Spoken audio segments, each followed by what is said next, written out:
Não há ninguém mais irremediavelmente escravizado do que aqueles que falsamente acreditam estar livres.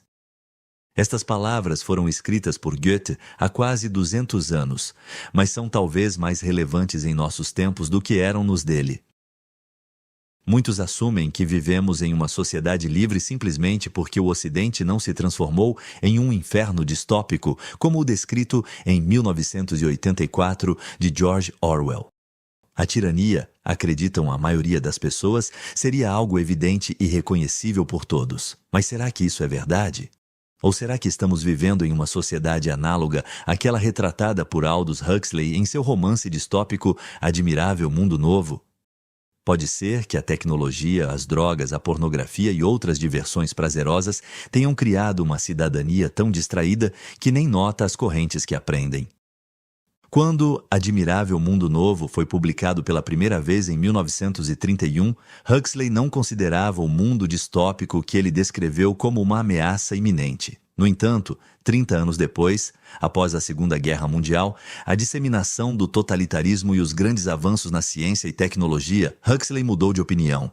Em um discurso proferido em 1961, ele fez o seguinte alerta: no futuro, de acordo com Huxley, as classes dominantes aprenderiam que o controle de uma população poderia ser alcançado não apenas com o uso explícito da força, mas também com o método mais sutil de afogar as massas em um suprimento interminável de diversões prazerosas.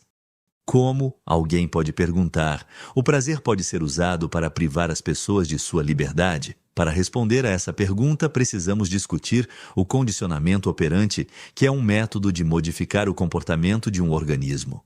No século XX, o psicólogo de Harvard, B.F. Skinner, realizou um famoso conjunto de experimentos nos quais testou diferentes métodos de introdução de novos comportamentos em ratos. Esses experimentos mostraram como as forças dominantes podem condicionar os humanos a amarem sua servidão. Em um conjunto de experimentos, Skinner tentou cultivar novos comportamentos via reforço positivo. Ele fornecia comida ao rato toda vez que ele executava o comportamento desejado. Em outro conjunto de experimentos, ele tentou enfraquecer ou eliminar certos comportamentos via punição. Ele acionava um estímulo doloroso quando o rato executava o comportamento que Skinner queria eliminar. Skinner descobriu que a punição, temporariamente, encerrava os comportamentos indesejáveis, mas não removia a motivação do animal para engajar-se nesses comportamentos no futuro. Os comportamentos condicionados via reforço positivo, por outro lado, eram mais duradouros e levavam a mudanças de longo prazo nos padrões comportamentais do animal. Huxley estava familiarizado com os experimentos de Skinner e entendia suas ramificações sociopolíticas.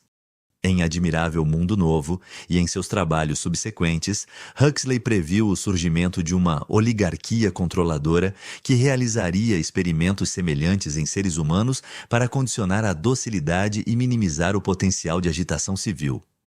Skinner, assim como Huxley, também compreendia as implicações sociais de seus experimentos, mas acreditava, ao contrário de Huxley, que o condicionamento operante poderia ser usado por engenheiros sociais para o bem maior, levando ao desenvolvimento de uma utopia gerida cientificamente.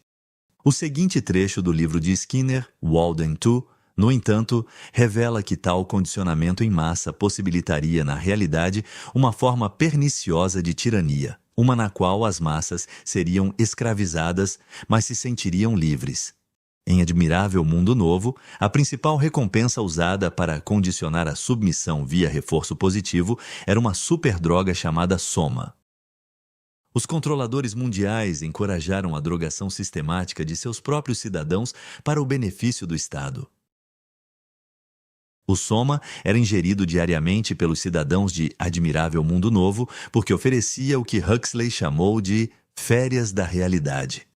Dependendo da dosagem, ele estimulava sensações de euforia, alucinações agradáveis ou agia como um poderoso auxílio para o sono. Ele também servia para aumentar a sugestionabilidade, aumentando assim a eficácia da propaganda a qual os cidadãos eram continuamente submetidos. Mas os controladores mundiais de Admirável Mundo Novo não dependiam apenas do soma.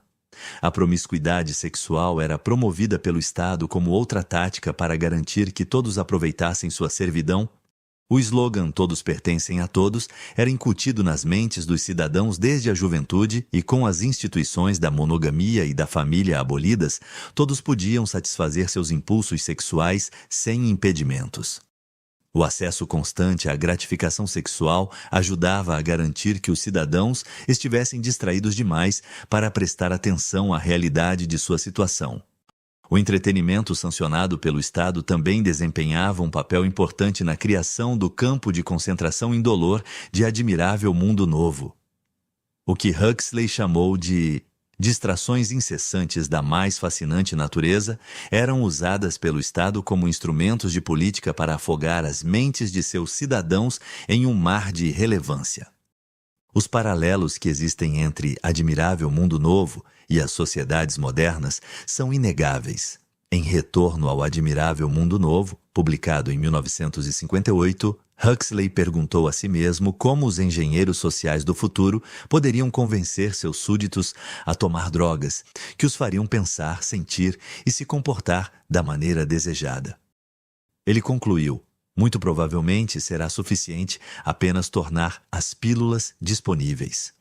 Hoje, estima-se que 1 em cada 6 americanos use algum tipo de droga psicotrópica. Uma crise de opioides se espalhou pelo Ocidente. A capacidade de satisfazer impulsos sexuais online levou muitos às garras do vício em pornografia. E os smartphones e outras tecnologias proporcionam distrações prazerosas que consomem a atenção da maioria das pessoas durante a maior parte do dia. Até que ponto essas diversões são intencionalmente empurradas para nós e até que ponto são respostas espontâneas à demanda do consumidor não está claro.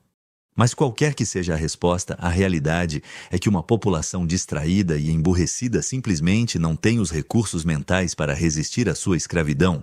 Até que o grito moderno de "dê-me televisão e hambúrgueres, mas não me incomode com as responsabilidades da liberdade" seja substituído pelo grito "dê-me liberdade ou dê-me morte", a liberdade não prevalecerá. Pelo contrário, enquanto as pessoas trocarem sua liberdade por prazeres e conforto, o tipo de condicionamento social que Huxley advertiu só se tornará mais refinado e eficaz à medida que as tecnologias avançam e mais informações são obtidas sobre como prever e controlar o comportamento humano. Se a maioria de nós será capaz de resistir a esse tipo de manipulação, ou se sequer desejaremos fazê-lo, ainda está por ver.